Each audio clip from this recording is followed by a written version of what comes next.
Taman sekolah, suara hujan pertama di awal bulan September turun perlahan di kota kecil tempat SMA Angkasa berada. Langit kelabu dan aroma tanah basah menguar dari lapangan basket yang mulai kosong. Siswa-siswi berlarian, saling berbagi payung atau jas hujan plastik yang dibagikan sekolah pagi tadi.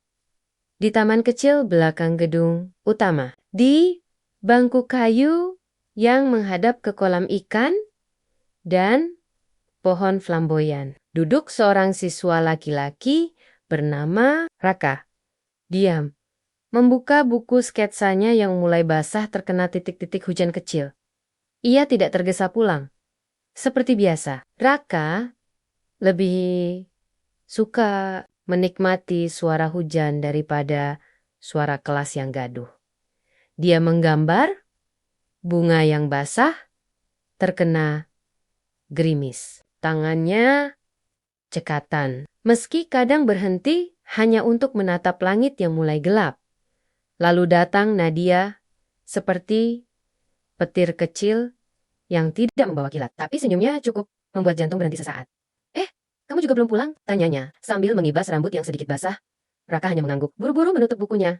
Nadia tersenyum, lalu duduk di ujung bangku yang sama. Payungku ketinggalan di kelas. Kupikir hujannya belum turun. Beberapa detik, diam. Hanya suara hujan di dedaunan. Raka membuka ranselnya, lalu mengeluarkan payung biru tua. Mau? Pakai bareng? Tanyanya pelan. Nadia menoleh dan tertawa kecil. Boleh. Tapi kamu yakin nggak? Apa-apa? Raka mengangguk lagi. Tangannya sedikit gemetar saat membuka payung. Mereka berdiri berdua, berjalan pelan, menuju gerbang sekolah yang hampir sepi. Hari ini kamu gambar apa? Tanya Nadia melirik. Tasnya, bunga flamboyan. Jawab Raka singkat. Kamu suka bunga? Suka, katanya. Tapi, aku lebih suka langit yang mendung. Rasanya tenang, kayak dunia lagi ngasih jeda buat semuanya. Raka mencatat itu diam-diam di kepalanya. Kata-kata Nadia seperti kutipan yang tak sengaja ditemukan di halaman terakhir sebuah buku. Beberapa hari kemudian, hujan turun lagi. Dan lagi, dan lagi. Dan, seperti skenario yang terus terulang, Raka dan Nadia selalu bertemu. Entah di taman, perpustakaan, atau kadang di koridor kelas yang sepi saat semua sudah pulang. Obrolan mereka ringan, tapi perlahan, dalam. Tentang film studio Ghibli, tentang cita-cita Nadia yang ingin kuliah desain interior, dan tentang ayah Raka yang sering merakit payung rusak dan memberikannya pada tetangga. Kadang, mereka tak bicara, hanya mendengarkan hujan bersama-sama. Minggu ketiga bulan September, langit lebih gelap dari biasanya. Petir menggelegar, tapi hujan turun dengan ritme tenang. Seolah tahu sore itu adalah momen istimewa. Raka menunggu Nadia di taman belakang sekolah. Tangannya memegang sketsa. Potret Nadia yang ia gambar diam-diam selama seminggu. Rambutnya yang sedikit bergelombang, senyum yang samar, dan ekspresi. Teduh saat menatap hujan, Nadia datang. Kali ini membawa roti isi dan 2 bungkus teh hangat lagi-lagi. Kita ditahan hujan, katanya sambil duduk. Kayaknya hujan emang suka kita ketemu, jawab Raka lirih. Nadia menoleh, matanya bening, penuh rasa ingin tahu. Raka memberanikan diri mengeluarkan sketsa. Ini, buat kamu. Nadia membuka lipatan kertas itu perlahan. Ia terdiam beberapa saat, lalu senyum perlahan tumbuh di wajahnya. Kamu sering perhatiin aku ya? Raka menunduk, pipinya memerah. Tapi kali ini, dia tidak lari. Aku suka kamu, Nat, katanya akhirnya. Suaranya nyaris kalah oleh suara hujan. Nadia terjiang. Lalu, dengan suara selembut gerimis, ia menjawab. Aku juga suka kamu, Ra. Adegan penutup, mereka duduk berdua di bangku taman. Payung biru meneduhkan kepala mereka. Hujan turun pelan. 2 tangan saling menggenggam. Tidak banyak kata, hanya keheningan yang hangat dan hujan yang menjadi saksi bahwa cinta mereka telah dimulai. Mereka duduk berdua di bangku taman. Payung biru meneduhkan kepala mereka. Hujan turun pelan. 2 tangan saling menggenggam. Tidak banyak kata, hanya keheningan yang hangat dan hujan yang menjadi saksi bahwa cinta mereka telah dimulai. Hari itu, semuanya berubah. Tapi tidak dalam artian buruk. Justru sejak saat itu, Raka merasa dunia yang selama ini sunyi dalam dirinya mulai terisi oleh suara. Suara tawa, cerita, dan kehadiran seorang gadis bernama Nadia. Beberapa hari kemudian, langit masih sering mendung, musim hujan belum berpamitan. Tapi kali ini, Raka tak pernah merasa sendiri saat hujan turun di kantin. Nadia duduk bersamanya, menyuapkan potongan bakwan hangat ke mulut Raka, lalu tertawa saat Raka tersedak karena malu. Lambemu dobolan, kata Nadia dengan logat Maidunia yang khas, lalu tertawa keras. Raka tertawa pelan. Matanya hanya tertuju pada senyum itu. Senyum yang kini, entah sejak kapan, menjadi rumah, malam hari, melalui pesan suara. Rak, kalau hujan, nanti malam, kamu keluar sebentar ya, lihat langit. Aku juga bakal ngelakuin hal yang sama dari kamarku. Rasanya kayak kita tetap di tempat yang sama meski jauh dan benar. Malam itu hujan turun. Raka berdiri di depan jendela kamarnya, memandang langit, membayangkan Nadia melakukan hal yang sama, meskipun hanya terpisah oleh jalan dan beberapa blok rumah. Hujan membuat jarak mereka terasa seperti tak ada. 3 minggu berlalu sejak hari mereka resmi bersama. Setiap hari, selalu ada kejutan kecil, entah itu catatan manis yang Nadia selipkan di buku tulis Raka, atau lagu-lagu Jepang yang ia kirimkan lewat pesan dengan keterangan. Dengerin pas hujan ya, Raka pun mulai sering menggambar wajah Nadia. Ia mulai belajar menggambar dengan warna, menambahkan langit mendung dan payung biru di setiap lukisan. Puncak keindahan terjadi pada hari festival sekolah. Gedung aula didekorasi lampu warna-warni. Stand makanan berjajar di halaman sekolah, dan siswa-siswi ramai mengenakan baju bebas. Raka mengenakan kemeja biru muda. Nadia memakai sweater krem dan celana panjang hitam, rambutnya dikuncir setengah, dan wajahnya bercahaya seperti biasanya. Hanya kali ini lebih istimewa. Mereka berjalan berdua, menikmati malam. Tapi langit kembali punya rencana. Mendadak, awan tebal menggulung, dan hujan deras turun tanpa aba-aba. Semua siswa berlarian ke dalam aula, tapi Raka dan Nadia justru berlari ke taman kecil belakang sekolah. Di sana, di bangku yang sama seperti hari pertama, mereka berteduh di bawah pohon flamboyan. Raka membuka payung biru, yang kini selalu ia bawa. Nadia tertawa kecil. Hujan selalu tahu ya, kapan datang di waktu yang paling pas. Raka menatapnya dalam-dalam. Mau tahu sesuatu? Apa? Jantungnya berdetak cepat. Hujan berisik. Tapi ia tidak akan diam kali ini. Aku belum pernah merasa kayak gini sebelumnya. Nadia teh diam. Maksudnya, kayak setiap hujan, aku berharap kamu ada. Dan sekarang, kamu beneran di sini. Rasanya kayak semua kesepian yang dulu digantiin sama kamu. Nadia memegang tangan Raka, lalu bersandar di pundaknya. Kamu tahu, Ra, aku bukan tipe cewek yang gampang percaya orang, tapi kamu beda. Kamu tenangin aku. Cukup dengan jadi diri kamu sendiri. Hujan masih turun. Raka mengambil sesuatu dari ranselnya. Gantungan kecil berbentuk payung biru dari kertas origami yang dilaminasi. Ini simbol kita. Nadia tersenyum sambil menerima gantungan itu. Lucu banget. Nanti aku gantungin di tas sekolahku ya. Raka mengangguk, lalu menggenggam tangan Nadia lebih erat. Terima kasih, Nat. Untuk apa? Untuk hadir. Waktu aku nggak tahu caranya merasa hangat di dunia yang dingin, adegan penutup di bawah payung biru yang sama, dengan suara hujan di atas kepala, dan lampu taman yang redup. Raka dan Nadia berbagi ciuman kecil di kening, bukan karena mereka ingin cepat, tapi karena mereka ingin menjaga semuanya tetap perlahan, tetap dalam, dan tetap nyata. Dan saat hujan reda, mereka tetap berdiri di sana. Karena bagi mereka, hujan bukan sekadar cuaca, tapi awal dari segala cerita. Dan saat hujan reda, mereka tetap berdiri di sana. Karena bagi mereka, hujan bukan sekadar cuaca, tapi awal dari segala cerita. Namun, mereka tak tahu bahwa tak semua awal memiliki akhir yang bisa diraih bersama. Beberapa minggu kemudian, musim hujan mulai berganti menjadi pancaroba. Hujan masih datang, tapi tak lagi menenangkan seperti dulu. Langit lebih sering gelap, dan angin mulai membawa tanda bahwa sesuatu akan berubah. Raka mulai merasakan ada yang berbeda dari Nadia. Pesan-pesan tak lagi datang setiap pagi. Panggilan suara mulai jarang terdengar. Dan lebih dari itu, Nadia mulai menghindar setiap Raka mengajak pulang bersama saat hujan turun. Hari itu, saat bel pulang berbunyi, dan hujan mengguyur deras. Raka berdiri di gerbang sekolah dengan payung biru di tangannya. Seperti biasa, ia menunggu. 10 menit, 20 menit, 30. Nadia tak muncul. Raka mengirim pesan. Kamu di mana? Aku tunggu di gerbang, bawa payungnya juga, tak ada balasan. Esok harinya, Raka mencoba menemuinya saat jam istirahat, Nat. Sapa Raka di depan kelasnya. Wajah Nadia terlihat lelah. Bukan karena tugas sekolah, tapi seolah menanggung sesuatu yang berat. Aku gak bisa lama ya, Rak, katanya, sambil melihat ke arah seorang wanita dewasa yang berdiri tidak jauh dari kelas. Ternyata, ibunya, Bu Riana. Oh, Raka mengangguk. Kamu gak cerita bakal dijemput? Nadia menarik napas. Aku juga gak tahu bakal dijemput. Ibu tiba-tiba datang. Raka ingin bertanya lebih banyak, tapi Nadia buru-buru melangkah menjauh. Malamnya, Raka mendapat pesan suara dari Nadia. Rak, aku minta maaf. Aku harus jujur. Tadi siang, ibu lihat, kita ngobrol, dan dia mulai tanya-tanya. Aku belum berani cerita ke beliau soal kita. Aku tahu kamu pasti kecewa, tapi aku belum siap. Dan beliau belum bisa nerima hal-hal yang di luar rencana dia. Hari-hari berikutnya, jarak itu semakin terasa. Nadia mulai menghindar dengan alasan belajar, les, atau keperluan keluarga. Raka mencoba mengerti. Sungguh, tapi hatinya mulai berat. Sampai akhirnya, di hari Jumat yang kelabu, mereka bertemu diam-diam di taman belakang sekolah, tempat yang dulu menjadi surga mereka. Nadia datang dengan wajah yang sulit dibaca. Raka tak bisa menahan lebih lama. Nat, kita kenapa? Tanyanya dengan suara rendah. Nadia duduk pelan di ujung bangku. Menunduk. Aku capek bohongin ibu. Katanya lirih. Dia gak setuju aku pacaran. Apalagi sama kamu. Raka menahan napas. Apalagi sama aku. Maksudnya, Nadia menggeleng. Bukan kamu yang salah, Ra. Tapi kamu bukan bagian dari rencana hidup yang ibu susun buat aku. Dia pengen aku fokus kuliah keluar kota. Jadi arsitek. Nikah sama orang yang bisa bantu masa depan keluarga. Raka tertawa kecil. Getir. Jadi aku cuma pengganggu arah masa depanmu. Bukan. Gitu. Kalau bukan, kenapa kamu nyerah? Sekarang, kita baru mulai, Nat. Suara hujan mulai turun perlahan. Nadia memejamkan mata. Karena kalau aku terusin ini, aku harus melawan ibu. Dan aku nggak sanggup. Adegan sunyi. Tak ada suara, selain hujan yang semakin deras. Raka memandangi wajah Nadia, yang tak bisa ia pahami lagi. Wajah yang dulu selalu tertawa saat mendengar hujan, kini dipenuhi ketakutan. Dengan suara nyaris patah, Raka berkata, aku rela dimarahin. Aku rela ditolak keluargamu. Asal kamu mau berdiri di sebelahku. Nadia menggeleng. Perlahan, aku takut, Ra. Dan aku gak sekuat kamu. Adegan penutup, Raka berdiri sendiri di bawah payung biru. Hujan mengguyur sekujur tubuhnya. Nadia sudah pergi, meninggalkan taman yang dulu mereka sebut tempat paling damai. Kali ini, tidak ada tangan yang menggenggam. Tidak ada suara tawa, hanya hujan yang dulu hangat, kini terasa dingin sekali. Raka berdiri sendiri di bawah payung biru. Hujan mengguyur sekujur tubuhnya. Nadia sudah pergi, meninggalkan taman yang dulu mereka sebut tempat paling damai. Kali ini, tidak ada tangan yang menggenggam. Tidak ada suara tawa, hanya hujan yang dulu hangat, kini terasa dingin sekali. Dan untuk pertama kalinya sejak mereka bertemu, Raka merasa seperti kembali ke awal. Saat ia sendiri, saat hujan hanya jadi suara, bukan kenangan.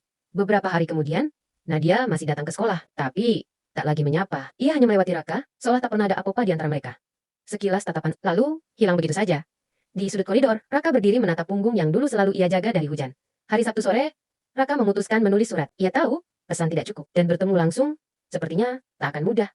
Isi suratnya sederhana, tapi dalam. Aku nggak marah. Aku cuma bertanya dalam diam.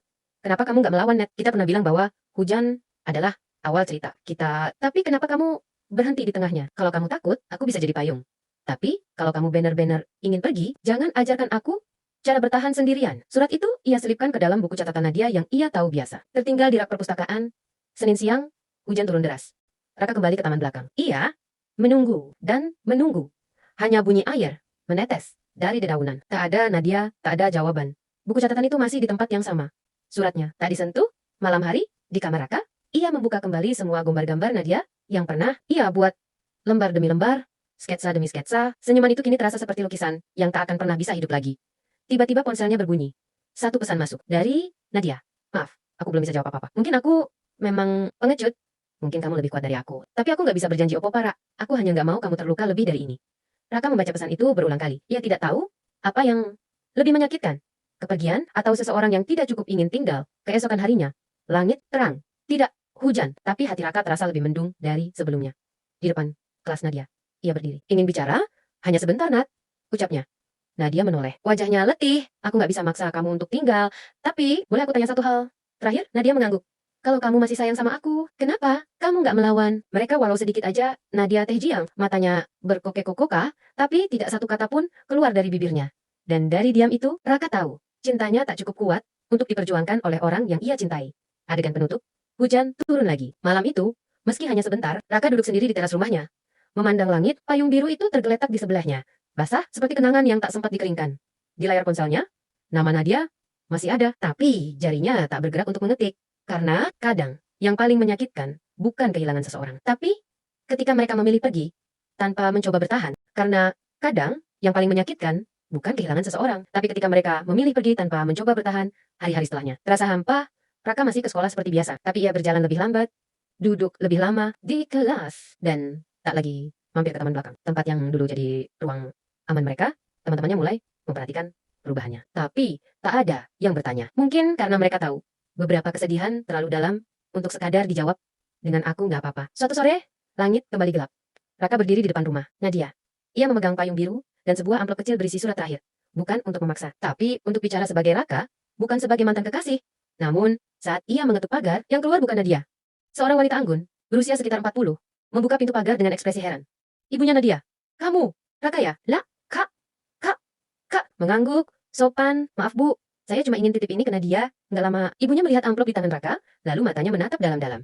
Kamu anak baik, tapi kadang, dalam hidup, jadi anak baik itu nggak cukup. Kalimat itu menampar lebih dalam daripada bentakan sekalipun. Ibu Nadia tidak berteriak, tidak melarang, tapi tatapan dan kata-katanya cukup jelas. Raka menunduk, menyerahkan surat itu. Lalu pamit, isi surat itu, Nadia, ini terakhir kalinya aku nulis buat kamu. Aku nggak minta kamu kembali, aku cuma mau kamu tahu bahwa aku benar-benar ingin kamu bahagia. Bahkan kalau itu artinya, aku bukan bagian dari kebahagiaan itu. Kalau suatu hari nanti, kamu berjalan di tengah hujan, dan melihat seseorang yang berdiri sendirian tanpa payung, mungkin itu aku. Tapi, tolong, jangan dekati. Karena mungkin, saat itu aku sedang belajar menerima bahwa cinta tak selalu harus memiliki. Hari berikutnya, Nadia tak membalas apapun. Tak menatap, tak memberi sinyal. Raka tahu, jawabannya sudah jelas. Tapi entah mengapa, hati yang luka, tetap berharap. Beberapa hari kemudian, sekolah mengadakan acara perpisahan kelas ke-12. Semua siswa diminta hadir dengan pakaian semi formal, aula sekolah dihias, panggung disiapkan, dan foto-foto kegiatan siswa diputar di layar besar. Raka datang, ragu-ragu, tapi akhirnya ia berdiri di antara keramaian. Ia membawa payung biru itu. Untuk terakhir kalinya, dari kejauhan, ia melihat Nadia berdiri bersama teman-temannya. Cantik, kalem, tapi bukan lagi miliknya. Ia tak mencoba menyapa, hanya menatap. Lalu, perlahan-lahan berbalik. Keluar dari aula, berjalan ke taman belakang sekolah, tempat semuanya pernah bermula. Hujan turun pelan, mendadak, lembut. Seolah tahu bahwa air mata sudah tak sanggup keluar. Jadi, langit ikut menangis. Untuknya, di bangku kayu yang basah itu, Raka duduk, membuka payung biru, dan memandang langit. Tak lama kemudian, ia menulis satu kalimat di halaman terakhir buku sketsanya. Cinta pertama adalah pelajaran, bukan tujuan. Lalu, ia letakkan payung biru itu di atas bangku. Tanpa kata, perpisahan tanpa harapan untuk kembali. Ia berjalan menjauh, basah oleh hujan. Tapi kali ini tidak lagi menunggu siapapun. Adegan penutup, kamera perlahan menjauh. Bangku taman, payung biru tertinggal di atasnya, dan langit yang terus menangis untuk cinta yang telah sampai di akhir jalannya.